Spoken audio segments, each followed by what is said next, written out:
J.Edgar Hoover, Part 1, Scene 9, Take 37, Action. Welcome, ladies and gentlemen, to the History and Mystery channel. I'm your host, the Chronicler, and I want you to like and subscribe. Now you've done that, I want to delve into the story of the founding father of the FBI, Director J. Edgar Hoover. Was he a genius who let his ambitions corrupt him, or were his means controversial but necessary to protect the American interest? Either way, by some he is loved, but also by many he is hated. And today we will start to find out why. Because his legacy and story is too long to comprehend in one video, I divided it into 4 videos. And for those 4 videos I created 14 chapters. And today we will discuss the first 3 chapters. J. Edgar Hoover's early life, his appointment as head of the FBI, the war on crime during the Great Depression. So let's start with part 1, J. Edgar Hoover's early life. J. Edgar Hoover was born on the 1st of January 1895 in the center of American power, Washington, D.C. John was born into a strict religious family where almost everybody worked in civil service. His mother, Annie Marie Scheidlin, was a traditional woman and also served as a disciplinary and moral guide of the family. John's father, Dickerson Naylor Hoover, built up a career in civil service by working for the Coast Survey Office. The Hoovers used to live in a house on Seward Square, and Hoover would live there until the age of 43. You might wonder why he didn't move out more early. Well, that was because he was also taking care of his parents. His father died in 1921 and his mother died in 1938. After the death of his mother, Hoover decided to move to another house, and this new house address would be 4936 13th Place, NW, Washington, D.C. This would be the house where Hoover would live until his death. But before he would die, a lot of things would happen, and it would all start during his younger years, when he still was a high schooler with a stuttering problem. In American high schools, students can choose to join a club or even multiple clubs, and Hoover would choose to join the debate club. And thanks to the fierce debates he had to participate in, he would learn how to overcome his stuttering problem. Besides overcoming his stuttering problem, he would also develop a quick tongue, which would help him with finding the right words to say at the right time. A skill that would help him a lot in his life. When a young and ambitious Hoover graduated from high school, he decided to put his talents to the test by enrolling into the prestigious George Washington University Law School in October of 1913. Besides studying, Hoover was also working at the Library of Congress. In this library, he was placed in charge of acquiring books and manuscripts. Because of his work, Hoover had to attend night school instead of day school. But this would not affect his results. In the year 1917, Hoover graduated from law school. But let's not forget what else was happening in 1917. A multi-continental war, also known as the War to End All Wars, and a Bolshevik revolution inside of Russia. Communism was something Hoover despised, and his hate for communism would influence the decisions he would make during his career. But let's get back to the Great War, or as it was later called, World War I. The United States was under the leadership of President Woodrow Wilson, and he would ask Congress on the 4th of April to declare war on Germany. Congress would vote in favor, and 2 days later, the House would do the same. It did take a couple months, but on the 1st of December 1917, the United States joined the war on the side of the Entente. And now young and graduated, J. Edgar Hoover could be drafted for the war. At least that's what you would think. But this is something that didn't happen, because Hoover already received his exemption from the draft by his employer, the Department of Justice, on the 26th of September in 1917. Some people claim that this was a calculated move by Hoover to avoid the brutal trench warfare that was going on in Europe. But others say he had to take this job so that he could provide for his family and his sick father, who was forced out of his job without receiving any pension money. What I do have to say is that Hoover excelled at his job and even got named assistant to the Attorney General, A. Mitchell Palmer. By 1919, Hoover was even leading the department's General Intelligence Division. 1919 is also known as the year when the first Red Scare grabbed its hold over American society, which meant that many people feared for overthrow of the government by the communists. Now that all these political tensions were going on in the world, a group of inspired communists decided to bomb the house of Attorney General A. Mitchell Palmer. After the bombing, Palmer decided to make Hoover the head of his newly formed radical division at the Justice Department. This division was specifically made to counter the communist threats and take revenge on them for bombing his house. Palmer's decision to appoint the communist-hating Hoover as head of the division would prove to be the right choice. Because when Hoover took control, he decided that his first move in 1920 would be to organize multiple raids against multiple suspected socialists. During these so-called Palmer raids, Hoover would impress his superiors by showing them that he knew how to organize and accomplish his goals in a merciless way. But for many in the public, the raids would become infamous for their brutal disregard of human rights. Hoover's agents were acting without any search warrant, and they would even start a lawsuit to deport 556 suspected socialists.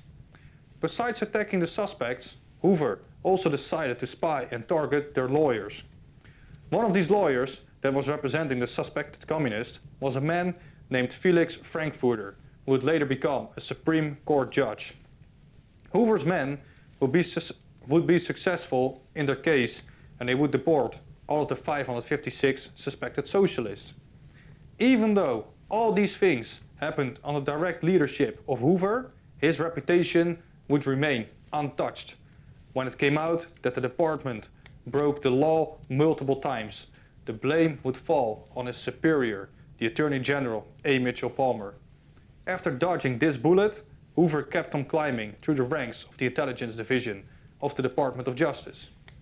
He would do this successfully until the year 1921 came, because that's the year when the division got absorbed into the Bureau of Investigation, which was the predecessor of the FBI. After this absorption into the BOI, J.Edgar Hoover would be appointed as the Assistant Director of the BOI. Now that a young and eager J.Edgar Hoover arrived as the Assistant Director of the Bureau of Investigation, he would realize how big of a mess the Bureau actually was.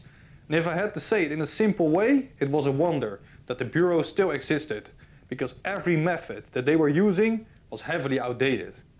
Besides using prehistoric methods, the Bureau was also infested with cronyism, which is something you could find in every layer of the organization.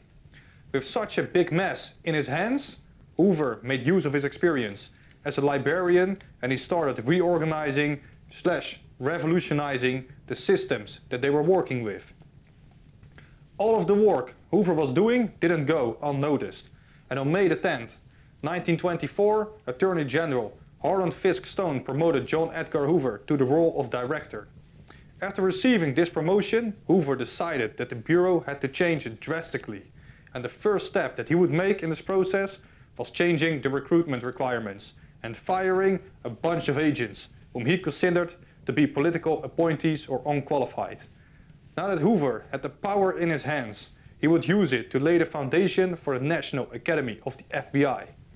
This academy would follow Hoover's new recruitment plan and would require every potential agent to be physically strong and basically become the new so-called G-Man, a government hero that's there to save the day. Hoover would also establish a fingerprint file, which would later become the world's largest scientific crime detection laboratory. This fingerprint file was filled with fingerprints collected from all over the country, and during the late 1920s, Canada and the United States would exchange fingerprints to grow their database. Now that Hoover had reorganized the Bureau, it was time to face his first challenge: the mob of the 1930s, who were becoming so infamous that they started making worldwide publicity. The prohibition of the 1920s created an environment in which organized crime could flourish. Bootlegging and smuggling liquor became one of the top activities for criminals to participate in. And I guess that it would be naturally to think that the BOI would go after all these criminals, but J.Edgar Hoover would actually dismiss most of these threats, and later he would even claim that crime syndicates were a problem that the local law enforcement should handle, instead of the federal law enforcement. Hoover did this because he wanted his bureau to have a 95% arrest to conviction ratio, which is something that was impossible when it came down to taking on the mob and organized crime. Most of the time, mobsters would walk out freely because they bribed somebody or made sure that there wasn't enough evidence to build a strong case against them. Hoover was searching for a target that would give him immediate results so that he could put his bureau into the spotlight, and Hoover found this target by focusing on individual bandits and small gangs. To be more precise, Hoover would focus predominantly on bank robbers. There was only one issue, and it was that bank robbing wasn't considered a federal crime, and this prevented Hoover from engaging. But luckily for Hoover, this would all change after the Bureau helped the Missouri local police with the prison escort of an arrestee named Frank Nash on June 6, 1933. 4 special agents and 3 local police officers were escorting Frank, but before they could make it to the destination, they got ambushed by Frank's men, who blindly opened fire on the agents with their Tommy guns, killing all of the police officers, 1 special agent, and Frank, the man who they tried to free, also died by the bullets that got fired by his own men. When Hoover learned from this incident, he made a statement in which he said that he would hunt down all those who participated in the Kansas City massacre. The newly appointed Attorney General, Homer Cummings, supported J. Edgar Hoover's statement and even lobbied in Congress to reshape federal crime. Cummings was successful, and in 1934, Congress passed a series of laws that gave the BOI more power. Congress also passed a law that stated that bank robbing was now considered as a federal crime. When J. Edgar Hoover heard of these changes, he ordered a crackdown on the most notorious criminals at the time. He prepared and inspired his men to protect the American people, and let's not forget his own reputation at all cost. 4 of the more famous victims of the crackdown were Machine Gun Kelly, Ma Barker, John Dillinger, and Pretty Boy Floyd. Machine Gun Kelly got arrested thanks to Hoover's agents, who proved to be geniuses when it came down to their research work and when they found out where he was hiding. The FBI and the Memphis police organized a raid which would lead to the arrest of Machine Gun Kelly on the 26th of September 1933. The arrest of Machine Gun Kelly also became the first major case solved by J. Edgar Hoover's FBI during the Public Enemy period. Ma Barker and her sons committed multiple crimes, like kidnapping and bank robbing. They were making a good amount of money, but in the end, Ma Barker and her son Fred Barker had to pay the ultimate price when they engaged into a 6-hour-long shootout with the FBI. Ma Barker and her son would both die from their bullet wounds on January the 16th, 1935 in Ocklawaha, Florida. John Dillinger was a famous bank robber and prison escapee who the United States government declared as public enemy number 1. He managed to dodge the FBI multiple times, only to fall victim to the betrayal of a friend. On the 22nd of July, John Dillinger, his girlfriend Polly Hamilton, and Ann Sage entered the theater. They all enjoyed the show, but John and Polly didn't know that their friend Ann Sage tipped off the FBI and the local police. Now that Hoover knew where John Dillinger was, he ordered his men to wait outside the theater. He did this to prevent a gunfight from starting inside of the theater. it would be too much of a risk because of all the innocent people inside. Once John exited the theater, the FBI agent would recognize him and lit up a cigar. The lighting of the cigar was a sign to the other agents to make a move. They pulled out their guns and told John that he was under arrest. But John wouldn't go down without a fight, so he tried to pull out his gun. But while he was doing that, 3 agents shot and killed him. Now we go to the last one of our big names. Pretty Boy Floyd, who was one of the hired guns of the Kansas City massacre. Pretty Boy Floyd would face his end during a deadly shootout with federal agents and local law enforcement on an Ohio farm in October 1934. Thanks to their heroic moves and successful battles against these gangsters, Hoover's G-Men became a household name, and J.Edgar Hoover himself achieved what he wanted. His bureau came into the spotlight and he became the heroic mastermind behind it. At the start of the 1930s, the bureau was still called the BOI, but in 1935, Franklin D. Roosevelt renamed it into the FBI.